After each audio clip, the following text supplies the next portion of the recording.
In today's video, I'm going to show you how to add a URL to an Airtable base, keeping your links organized and fully clickable.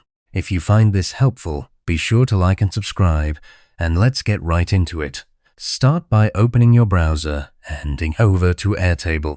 Once you're there, click the Login button and sign into your account.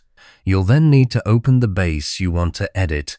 This is your main project or database. Inside that base, open the specific table where you want to add a website link. The table is like a spreadsheet with rows for records and columns for different types of information. Now you need a column or field that can store a URL. Click the plus button at the top of your table to add a new field, or alternatively, select an existing field you want to convert. A dialog box will appear, and here you'll set the field type to URL. This is important because the URL field type makes your links clickable and keeps them neatly formatted. Click Create Field if it's a new column, or Save if you're updating an existing one. Your new URL column is now ready to go. Click on any cell within that URL field to activate it now. Enter or paste the website address you want to store.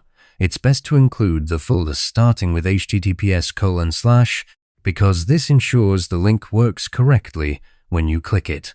Once you've entered the link, press Enter on your keyboard to save it. The URL will now appear as a clickable link within that cell. To test it, simply hover over the URL and click it. It will open the website in a new tab, which is a handy feature for referencing pages without losing your place in Airtable. If you need to edit the link later, just click the cell again, update the address, and press Enter. To remove a URL altogether, click into the cell, select all the content, and delete it. You can repeat this process for any other records that need website links. Remember, this URL field type is perfect for storing links to websites, documents, forms, videos, and online resources. A quick tip: always double-check your URLs for typos before saving to avoid broken links. That's it. You've now learned how to add a URL to Airtable, keeping your data connected and your workflow smooth. Thanks for watching, and see you in the next tutorial.